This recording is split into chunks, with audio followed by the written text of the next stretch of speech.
Hello children, class 4 mathematics olympiad workbook la ulla problems paakalam. Chapter 6 data handling. Last video la indha chapter la ulla ஒரு 9 problems பாத்திருந்தோம். இப்போ remaining problems பார்க்கலாம்.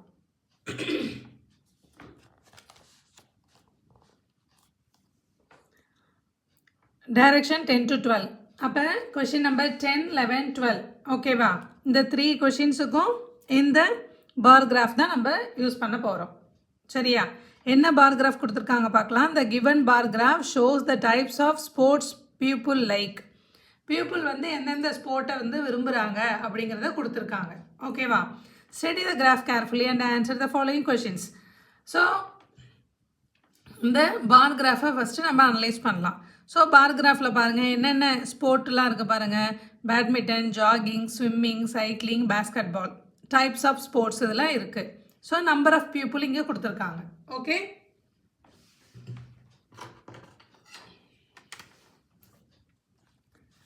So first question என்ன? Question number 10. Dash more people like swimming then basketball. பேஸ்கெட் பாலை விட ஸ்விம்மிங்கை எவ்வளோ அதிகமான people வந்து லைக் பண்ணுறாங்க. ஓகேவா? ஸோ அப்போ பேஸ்கெட் பால் ஃபஸ்ட்டு எத்தனைன்னு தெரியணும். ஓகே, நம்ம பாருங்கள், நம்ம ஸ்கேல் யூஸ் பண்ணிக்கலாம். இங்கே பாருங்கள், பேஸ்கெட் பால் இதுதான் ஃபஸ்ட் லைனில் இருக்குது. ஸோ பேஸ்கெட் பால் எத்தனை பேர் இந்த லைனில் இருக்குது? இங்கே 16, இங்கே 18, நடுவில் ஒரு கோடு இருக்குது, அதுதான் அப்போ என்னது 17. ஸோ அப்போ பேஸ்கெட் பால் எத்தனை பேர் இருக்காங்க அப்படின்னா 17. ஓகேவா? எது ரெண்டையும் கம்பேர் பண்ணுறாங்க? ஸ்விம்மிங். அப்போ ஸ்விம்மிங் எத்தனை இருக்குன்னு பார்க்கலாம். இங்கே பாருங்கள், ஸ்விம்மிங் பார்த்தீங்கன்னா 20 இருக்குது. ஓகேவா? So swimming 20. இப்போ கொஷின் ரீட் பண்ணால் ஈஸியாக இருக்கும் பாருங்கள். Dash more people like swimming than basket பால்.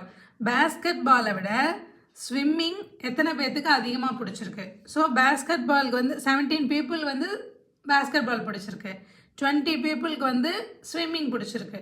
ஓகேவா? ஸோ அப்போ பேஸ்கெட் பாலை விட எத்தனை பீப்புள் அதிகமாக ஸ்விம்மிங்கை விரும்புகிறாங்க? 3 பீப்புள்ஸ் அதிகமாக ஸ்விம்மிங்கை விரும்புகிறாங்க. ஓகேவா?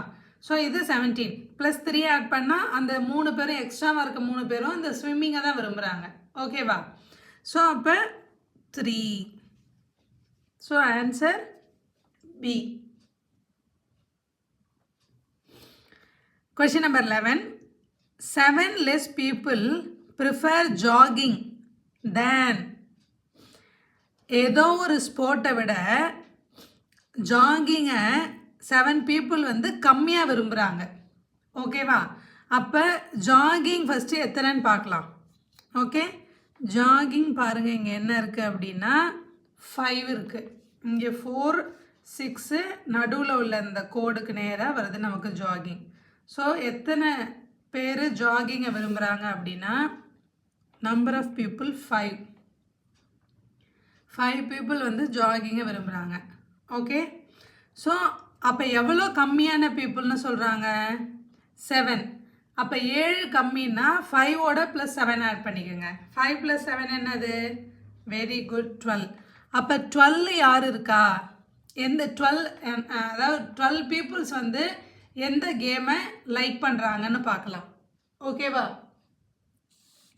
அப்போ இங்கே பாருங்கள், 12க்கு நேராக என்ன இருக்குது அப்படின்னா சைக்கிளிங் தான். சைக்கிளிங் தான் 12. ஓகேவா? புரியுதா? அப்போ இங்கே என்ன நமக்கு ஆன்சர் வரும்? Cycling. So 7 less people prefer jogging than cycling.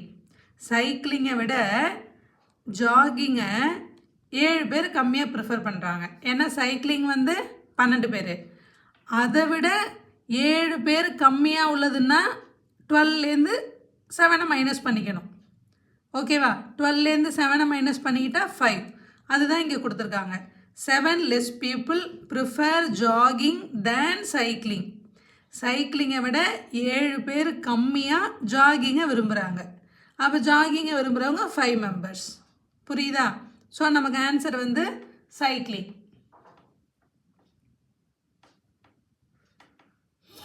Next question, question number 12. The total number of people who like swimming and dash is 42. Total number of people who like swimming-யும் இன்னொரு ஸ்போர்ட்டையும் விரும்புகிறவங்களோட total என்னென்னா 42. So swimming நம்ம first என்னன்னு தெரியணும் 20. அப்போ swimming 20, total number of people 42 அப்படின்னா 42 minus 20 அப்போ remaining என்ன 22.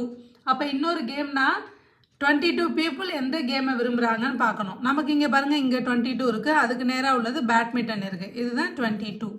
அப்போ பேட்மிண்டன். அப்போ பேட்மிண்டனையும் ஸ்விம்மிங்கையும் சேர்த்தா தான் நமக்கு என்ன வரும் 42 வரும். ஓகே, புரியுதா? Next question. Direction 13 to 15. அப்போ 13, 14, 15 இந்த 3 கொஷின்ஸுக்கும் இந்த bar graph. The given graph shows the choice of ice creams of students of class 4. Class 4th ஸ்டாண்டர்டில் உள்ள ஸ்டூடெண்ட்ஸுக்கு எந்தெந்த ஃப்ளேவர் ஐஸ்கிரீம் பிடிக்கும் அப்படிங்கிறத இந்த பார் கிராஃபில் காமிச்சிருக்காங்க. Study the graph and answer the following question. Number of students 30 students இருக்காங்க. Ice creams வந்து இங்கே இருக்குது. என்னென்ன ஃப்ளேவர்? வெண்ணிலா, பட்டர்ஸ்காட்ச், ஸ்ட்ராபெரி, சாக்லேட், மேங்கோ. சொல்லும் போதே ஜாலியாக இருக்குல்ல? அப்போ இந்த கொஷினை வந்து நீங்கள் தான் ஆன்சர் பண்ணணும். Okay, question number 13. How many students choose chocolate flavor? Chocolate ஃப்ளேவரை எத்தனை ஸ்டூடெண்ட்ஸ் சூஸ் பண்ணியிருக்காங்க? இது சாக்லேட் ஃப்ளேவர். அந்த பார் கிராஃபில் நம்ம இதை மாதிரி ஸ்கேல் வச்சு பார்த்துக்கலாம். இதுக்கு நேராக என்ன இருக்குது? அப்போ எத்தனை பேர் சூஸ் பண்ணியிருக்காங்க? Very good, answer 30. Okay. Which ice cream flavor is liked by 25 students? So ஒரு 25 ஸ்டூடெண்ட்ஸால் எந்த ஐஸ்கிரீம் விரும்பப்படுதுன்னு கேட்குறாங்க. அப்போ 25 ஸ்டூடெண்ட்ஸ் அப்படின்னா இதான நம்பர் ஆஃப் ஸ்டூடெண்ட்ஸ். இங்கே 25க்கு நேராக பார் கிராஃப் எங்கே இருக்குதுன்னு பார்க்கணும். ஸோ அப்போ 25க்கு நேராக இங்கே தான் வருது. அப்படின்னா இது என்ன ஃப்ளேவர்? பட்டர்ஸ்காட்ச். ஸோ நமக்கு ஆன்சர் பட்டர்ஸ்காட்ச். ஓகே, நெக்ஸ்ட்டு இதுக்கு நீங்கள் தான் ஆன்சர் பண்ண போகிறீங்க. How many students like vanilla and mango ice cream together? வெண்ணிலாவையும் மேங்கோ ஐஸ்கிரீம் ரெண்டுத்தையும் ஓகேவா விரும்புகிற students, total number of students என்னன்னு கேட்குறாங்க. ஸோ வெண்ணிலா எங்கே இருக்குது? இதுதான் வெண்ணிலா. அடுத்து மேங்கோ, இது mango. So Vennila and mango. So பாருங்கள், நமக்கு ஸ்கேல் வச்சு பார்த்தா எப்படி இருக்குது? ஈக்குவலாக இருக்குது. அப்போ ஆன்சர் என்ன? Very good, 30. Okay, next question பார்க்கலாம்.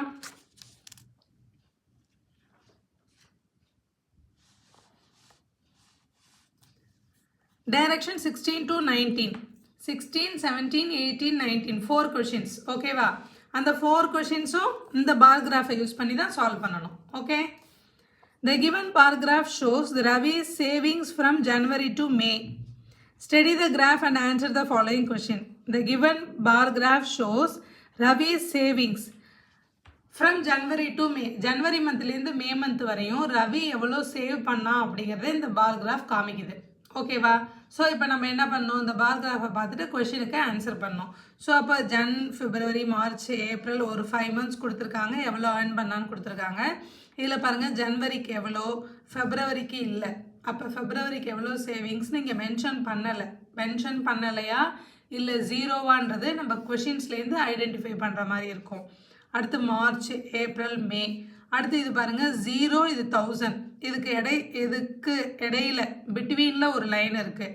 ஸோ 1000க்கும் 2000க்கும் பிட்வீனில் ஒரு லைன் இருக்குது அப்படின்னா அது 1500, 2000, 2500, 3000, 3500 அப்படின்னு நம்ம ஐடென்டிஃபை பண்ணிக்கணும். ஓகேவா? So question number 16. How much more did Ravi saved in April than March? மார்ச்சை விட ஏப்ரல் எவ்வளோ அதிகமாக சேவ் பண்ணான்? ஓகேவா? ஸோ அப்போ என்ன 2 மந்த்து? ஏப்ரலும் மார்ச்சும். ஸோ அப்போ மார்ச் எவ்வளோன்றதை நம்ம ஃபைண்ட் அவுட் பண்ணலாம். மார்ச் பாருங்கள், மார்ச் இங்கே 1000 இருக்குது, அப்போ 1500. ஸோ மார்ச்சில் எவ்வளோ அப்படின்னா 1500. அடுத்து என்னது? ஏப்ரல் பாருங்கள், இங்கே 4000 நேராக இருக்குது. ஸோ ஏப்ரல் வந்து எவ்வளோ அப்படின்னா 4000. சரியா? ஸோ இது வந்து 4000. இப்போ கொஷினுக்கு நீங்களே ஆன்சர் பண்ணலாம். சொல்லுங்கள், மார்ச் மந்த்தை விட ஏப்ரல் எவ்வளோ அதிகமாக சேவ் பண்ணா? மார்ச் மந்த் வந்து 1500, ஏப்ரல் வந்து 4000. அப்போ எவ்வளோ அதிகமாக சேவ் பண்ணியிருப்பான்? Very good. என்னது? 1500லேருந்து எவ்வளோ ஆட் பண்ணால் 4000 வரும்? 2500, 3500, அப்புறம் ஒரு 500 ஆட் பண்ணால் 4000 வந்துடும். ஓகேவா? அப்போ ஆன்சர் வந்து 2500. 4000 minus 1500 தான் ஆன்சர். ஓகே. நமக்கு ஆன்சர் என்ன அப்போ 2500. Very good. Next question. If Ravi saved a total of 15,000 from January to May, ஜனவரி மந்த்லேருந்து மே மந்த் வரை எவ்வளோ சேவ் பண்ணியிருக்கான் அப்படின்னா டோட்டல் 15,000 சேவ் பண்ணியிருக்கான். ஓகேவா? How much did he save in February? அப்போ ஃபெப்ரவரியில் அவன் எவ்வளோ சேவ் பண்ணியிருப்பான்னு கேட்குறாங்க. நம்ம ஃபைண்ட் அவுட் பண்ணணுன்றதுனால தான் இந்த இடத்துல எம்டியாக விட்டுருக்காங்க. ஓகேவா? ஸோ அப்போ நம்ம இப்போ ஒவ்வொரு மந்த்தையும் கால்குலேட் பண்ணணும். ஸோ ஜனவரி பாருங்கள், ஜனவரி எவ்வளோ 2000. அடுத்து ஃபெப்ரவரி தான் நம்ம ஃபைண்ட் அவுட் பண்ணணும். ஸோ மே எவ்வளோ 4500. 4000ம் 5000க்கும் அந்த இடையில உள்ள அந்த லைனில் வந்து நமக்கு ஸோ திஸ் இஸ் 4500. ஓகேவா? ஸோ இப்போ நம்ம என்ன பண்ணணும், இது எல்லாத்தையும் ஆட் பண்ணணும். ஆட் பண்ணால் நமக்கு டோட்டல் அமௌண்ட் என்னன்னு தெரியும். Okay, so 4500, 4000, 1500, 2000. ஓகே, 4000, 4000, 8000, இது ஒரு என்னது 2000. ஸோ 9000, 10,000, 10,500, இங்கே ஒரு 500. ஓகேவா? ஸோ அப்போ டோட்டலாக எவ்வளோ வந்தது? இது ஒரு 8,000, இது ஒரு 2,000, 10,000, இது 10,000, 11,500, இது ஒரு 500. அப்போ நமக்கு 12,000 rupees வந்திருக்கு டோட்டலாக. ஓகேவா? ஸோ அப்போ எந்த மந்த்து நம்ம ஃபைண்ட் அவுட் பண்ணணும்? கொஷினில் என்ன கொடுத்துருக்காங்க? 15 மந்த்துன்னு கொடுத்துருக்காங்க. ரிமைனிங் 4 மந்த்துக்கு 12,000 சேவிங் அமௌண்ட்டுன்னா அப்போ பிப்ரவரி மந்த் என்னவா இருக்கும்? Very good, 3,000. ஸோ இதோட பிப்ரவரி மந்த்து 3,000 நமக்கு சேர்த்தா தானே டோட்டல் அமௌண்ட்டு 15,000 வரும். ஓகேவா? அப்போ பிப்ரவரி மந்த்துக்கு எவ்வளோ? 3,000.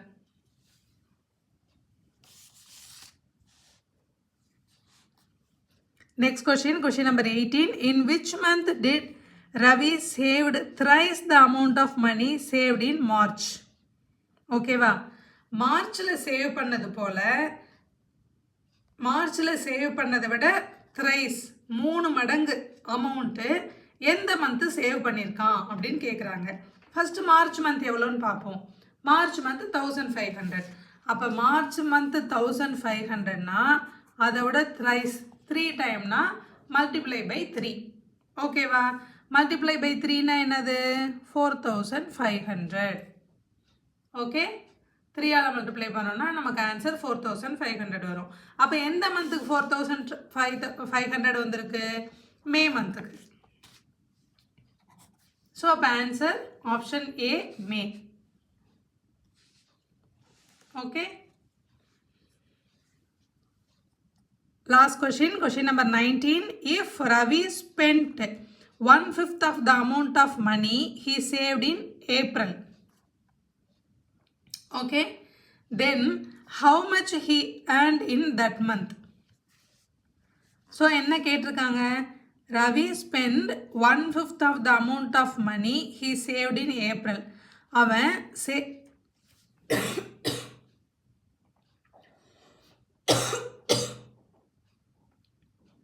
சாரி ஸ்டூடெண்ட்ஸ், ஏப்ரல் மந்த்து அவன் சேவ் பண்ண அமௌண்ட்லேருந்து 1/5 ஆஃப் த அமௌண்ட் அவன் செலவு பண்ணியிருந்தான் அப்படின்னா அவனோட அந்த மந்தோட ஏர்னிங்ஸ் என்ன அப்படின்னு கேட்குறாங்க. ஓகேவா? ஸோ கொஷின் என்ன? ரவியோட சேவ்டு அமௌண்ட் எவ்வளோ? எந்த மந்த்துக்கு? ஏப்ரல் மந்த்துக்கு சேவ்டு அமௌண்ட் எவ்வளோ? 4,000.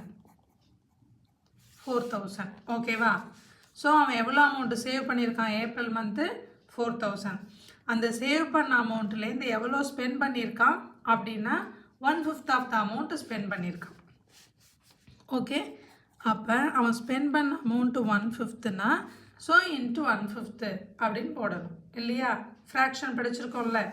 ஸோ 4000ல் 1/5 ஆஃப் த அமௌண்ட்னா 4000 into 1/5. Okay, so 1 5s are 5, 8 5s are 40. So நமக்கு ஆன்சர் வந்து 800. ஓகே, ஸோ இந்த கொஷினில் என்ன பண்ணியிருக்காங்கன்னா, அவன் ஸ்பெண்ட் பண்ண அமௌண்ட்டை எவ்வளோ அமௌண்ட்டு செலவு பண்ணான் ஏப்ரல் மந்த்து அப்படிங்கிறத டைரெக்டாக கொடுக்காம அவன் சேவ் பண்ண அமௌண்ட்டுலேருந்து 1/5 ஆஃப் த அமௌண்ட் செலவு பண்ணியிருக்கான்றதை கொடுத்துருக்காங்க. ஸோ அப்போ அவன் செலவு பண்ண அமௌண்ட்டு நம்ம 800ன்னு ஃபைண்ட் அவுட் பண்ணிட்டோம். சேவ் பண்ண அமௌண்ட் வந்து 4000. அப்போ அவன் ஏப்ரல் மந்த் எவ்வளோ ஏர்ன் பண்ணியிருப்பான்? ஸோ அப்போ அவன் ஏர்ன் பண்ண அமௌண்ட் வந்து 4000 + 800, 4800. ஓகேவா, புரியுதா? ஸோ இது இன்னொரு தடவை எக்ஸ்பிளைன் பண்ணுறேன். ரவி என்ன பண்ணுறான் அப்படின்னா, அவன் ஏப்ரல் மந்த்து இவ்வளோ அமௌண்ட்டு செலவு பண்ணியிருக்கான் அப்படிங்கிறத டைரெக்டாக கொடுக்கல. அப்படி டைரெக்டாக கொடுக்காம அவன் சேவ் பண்ண அமௌண்ட்லேருந்து இவ்வளோ 1/5 ஆஃப் த அமௌண்ட்டு செலவு பண்ணியிருக்கான்னு கொடுத்துருக்காங்க. அதுதான் சேவ் பண்ண அமௌண்ட்டு 4000, அதில் 1/5 ஆஃப் த அமௌண்ட்டு செலவு பண்ணான்னா அவன் செலவு பண்ண அமௌண்ட்டு 800. ஓகே, ஏப்ரல் மந்த் அவன் செலவு பண்ண அமௌண்ட்டு 800. அதை டைரெக்டாக கொடுக்காம இப்படி ஒரு ஸ்டோரி கிரியேட் பண்ணியிருக்காங்க. சரியா? அவன் சேவ் பண்ண அமௌண்ட் எவ்வளோ? 4000. அப்போ அவன் ஏர்ன் பண்ண அமௌண்ட் எவ்வளோ ஏப்ரல் மந்தில்? ரெண்டுத்தையும் ஆட் பண்ணால் நமக்கு வந்துடும் 4800. அவ்வளோதான், புரியுதா? ஸோ அப்போ ஆப்ஷன் எங்கே இருக்குது பார்க்கலாம். Option C. ஓகேவா சில்ட்ரன்? ஸோ ப்ராக்டிஸ் பண்ண ஈஸியாக இருக்கும். ப்ராக்டிஸ் பண்ணி பாருங்கள். Practice makes a man perfect. Practice பண்ணால் மேக்ஸ் ரொம்ப ஈஸியாக இருக்கும். எப்பொழுதும் சால்வ் பண்ணும்போது இதை மாதிரி ஒரு பேப்பர் இல்லைன்னா ரஃப் நோட், ஒரு பென்சில், ஒரு பென் எடுத்து வச்சுக்கோங்க. சால்வ் பண்ணி பாருங்கள். ஓகேவா? அடிஷனு, மல்டிப்ளிகேஷன், சப்ட்ராக்ஷன், டிவிஷன் எல்லாத்தையும் சால்வ் பண்ணி பார்க்கணும். இந்த மாதிரி உள்ள டிவிஷன்லாம் ஃப்ராக்ஷனில் படிச்சிருப்பீங்க 4th ஸ்டாண்டர்டில். ஓகேவா? இந்த மாதிரி கேன்சல் பண்ணுறதெல்லாம் ஈஸியாக தெரிஞ்சிருக்கணும். அப்போ தான் நம்ம எப்படி பண்ண முடியும்? ப்ராப்ளம்ஸ் வந்து நல்லா சால்வ் பண்ண முடியும். ஓகேவா, புரியுதா? ப்ராக்டிஸ் பண்ண ஐஎம்ஓ கிளியர் பண்ணிடலாம். நெக்ஸ்ட் வீடியோவில் பார்க்கலாம். பை.